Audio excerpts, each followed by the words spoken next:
Монгол телевизийн оргил цаг мэдээллийн хөтөлбөр зочноор Монгол дахь Америкийн худалдааны танхимын төлөөлөл удирдах зөвлөлийн дарга Джеймс Лиотта хүрэлцэн ирээд байна. Хөтөлбөр тавтаа морилно. Урьж оролцуулсан та бүхэнд баярлалаа. Мөн Америк Монголын хооронд худалдааны ил тод байдлын гэрээ хийгдсэн байгаа шүү дээ.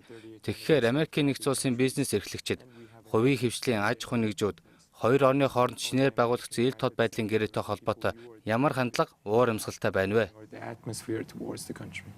With the transparency agreement, it's certainly a confidence builder. Ил тод байдлын гэрээ гэдэг бол бидний хувьд харилцан итгэлцлийг бий болгох арга хэрэгсэл юм. Бид үүнийг тодорхой цаг хугацааны туршид Монгол улсын нөхцөл байдал, зан төлөвт хэрхэн хэрэгжихийг харах юм. Мөн ил тод байдлын гэрээний хэрэгжилтийг 2017 оны өсөлтийн төлөвлөгөөнд хууль эрх зүйн зохицуулалт зэрэг сэдвийн хүрээнд тодорхой тусгасан байна. Энэ гэрээг байгуулж байгаа нь бид гэрээний хэрэгжилтийг хангах талаар ажиллана гэсэн үг. Тэгэхээр энэ байдлаар л бизнесийн итгэлийг нэмэгдүүлэх юм. We've been pushing to get the transparency agreement through, and now that it's through, we'll be pushing to have it implemented as well. So it certainly builds confidence. So we've been going through the roadmap for growth. Өчигдөр гарсан 2017 оны өсөлтийн төлөвлөгөөтэй танилцж байхад санхүүжилт, эдийн засгийн төрөлжүүлэлт, хууль эрх зүй, хөрөнгө оруулалтыг сайжруулах зэрэг зорилтуудыг оруулсан байсан. Монголд аль салбарт Америкийн бизнесүүдийн хамтын ажиллагаа сонирхол илүү байна гэж үзэж байна вэ? Уул уурхайн салбар бол мэдээж анхаарал татсан том салбар байсан. Харин одоо амчаам, хөдөө аж ахуйн салбар руу их анхаарч байна уу гэж санагдаж байна. Хоёр орны хувийн хвшлийнхний хооронд ойрын 1-2 жилийн хугацаанд сайн үр дүн харагдах сэргээгдэх эрчим хүч гэх юм уу? Ямар нэгэн салбарын гэрээ хилцлүүд хийгдэж байгаа юу? So which do you see in 1 to 2 years is a promising partnership between private players? Well, economic diversification certainly is a key. Эдийн засгийн төрөлжүүлэлт гэдэг бол манай 2017 оны өсөлтийн төлөвлөгөөний гол зорилт. Энэ зорилтын хүрээнд бид эдийн засгийг илүү өргөн хүрээнд авч үзнэ гэсэн үг. Бид үнэхээр хөдөө аж ахуй, эрчим хүчний салбарт анхаарч байгаа л да. Мөн онцгойлон анхаарч байгаа тодорхой өөр төрлийн сэргээгдэх эрчим хүчний үсрүүд ч бий.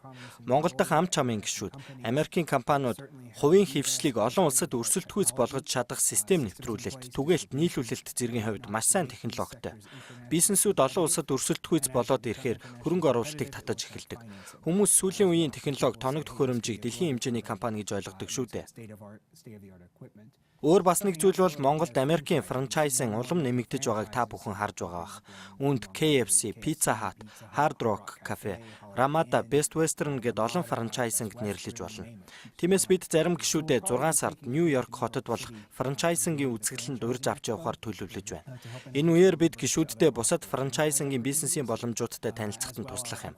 Түүнээс гадна ам чамдах хөдөө аж ахуйн хороо маань Монголын хөдөө аж ахуйн яам болон бусад орон нутгийн хөдөө аж ахуйн компаниудтай хамтран ажиллаж, чөлөө зах зээл дээр хувийн хвшлийн аж ахуйн нэгжүүдийг амжилттай хөгжүүлэх, хууль эрх зүйн орчныг бий болгохоор ажиллаж байгаа. Бид ер нь сэргээгдэх эрчим хүчний салбарт салхин цахилгаан станцаас эхлээд янз бүрийн салбарт ажиллахаар анхаарч байна. In renewable energy, it could be anything from GE, wind farms to you name it. We're really looking at a lot of stuff in those sectors. So we have seen the inauguration of the President of the United States and Америкийн нэгдсэн улсын шинэ ерөнхийлөгч тангараг өргөлөө. Америкийн шинэ захиргааны эхний мэдэгдэлч дэлхийд дахинд нэлээд шуугиан дэгдэгэд байна. Та Америкийн нэгдсэн улсын шинэ захиргааны бодлого Аз дахь болон бусад улс орнууд дахь амчаамын байгууллагуудын үйл ажиллагаанд хэр нөлөөлөл үзүүлнэ гэж бодож байна вэ? America first will play out in the local chambers, American chambers around the world. Sure. Well, I don't necessarily see them as combative. Би манай байгууллага Америкийн нэгдсэн улсын захиргааны бодлогууд хоорондоо зүрхөөс илүү зэрэгцээ явна гэж бодож байна. Америкийн ерөнхийлөгчийн бодлого буюу засгийн газрын бодлого, Америкийн хувийн хвшлийн компаниудын хооронд тодорхой хэмжээний ялгаа байгааг хэлэх хэрэгтэй. Мэдээж хэрэг засгийн газраас хувийн хвшлийг зохицуулж тодорхой хэмжээнд нөлөөлж болно. Гэвч энэ нь бүрэн хянана гэсэн үг биш юм. Америкийн нэгдсэн улсын Silicon Valley болон бусад тодорхой салбаруудад анхаарал хандуулж байгаа нь үнэ. Тэгвэл Америкийн хувийн хвшлийн бизнесүүдийн үзэл бодлын талаар нэг зүйлийг хэлэх хэрэгтэй юм. Тэдний хувьд бизнес нэгдүгээрт байдаг. Тэгэхээр ерөнхийлөгч Трамп яасан ч тэд энэ л зарчмаа баримтлах нь тодорхой юм. And it's going to be that way regardless of where President Trump tries to steer it. So while we're on controlling the business, Нэгэнт бизнесийн сэдв хүнснөөс Манай улсын парламент Монголын засаг корпорацийн Оросуудаас эзэмшилтэд авсан Эрдэнэт үйлдвэрийн 49% хувьцааг төрд буцаан авах шийдвэрийг гаргалаа. Энэ асуудлаар Амчамын гишүүд ямар үзэл бодолтой байна вэ? State-owned giant Rostec. How does your members feel about this parliamentary decision or the business investors you are talking to?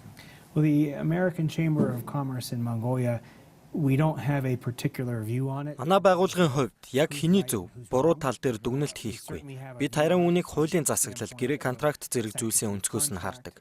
Гэвч нэг засгийн үед хуулийн дагуу байсан зүйл нөгөө засгийн үед хууль бус болох шийдвэрүүд гаргах нь Монголын хөгжил, эдийн засгийн өсөлт дэх хор тавдар болж байна. Энэ зүйл өмнө нь ч гэсэн байдаг л байсан. Танаа улсад хуулийн засаглал алга байна. Энэ бол хуулийн засаглалыг хийж чадахгүй байгаа хэрэг юм. Хуулийн засаглал гэдэг хэн төрийн эрх барихаас үл шалтгаалan тогтвортой байдаг зүйл.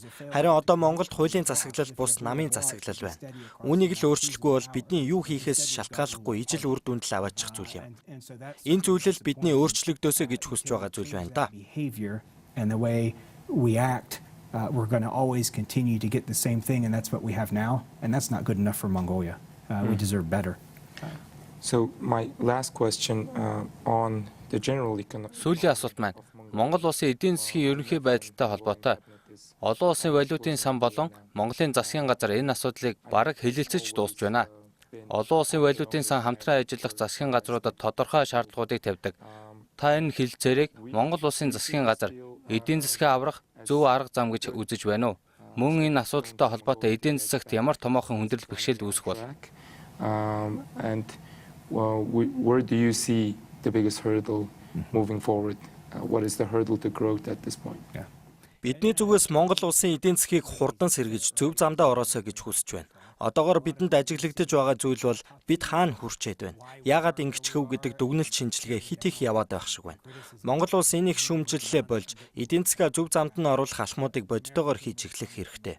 Монгол дахь Америкийн худалдааны танхимын зүгээс ч хэдэн сарын өмнө бусад орнуудаас зээл тусламж нэмж авснаас илүү хамгийн зөв сонголт бол олон улсын валютын сантай хамтран ажиллах юм гэдгийг хэлж байсан.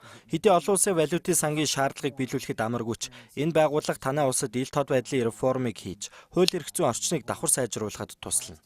Энэ байгууллага системийн алдаа дутагдлыг залруулахад дэмжлэг үзүүлдэг байгууллага. Мэдээж энэ үед олон жилийн туршид бий болсон алдаатай бодлогоос шалтгаалan Монгол улсын бүхий л эдийн засгийн оролцогчдод амаргүй байх болно. Татварын өсөлт, бондын үр төлбөр гэх хүндрэлүүд давхар үүснэ.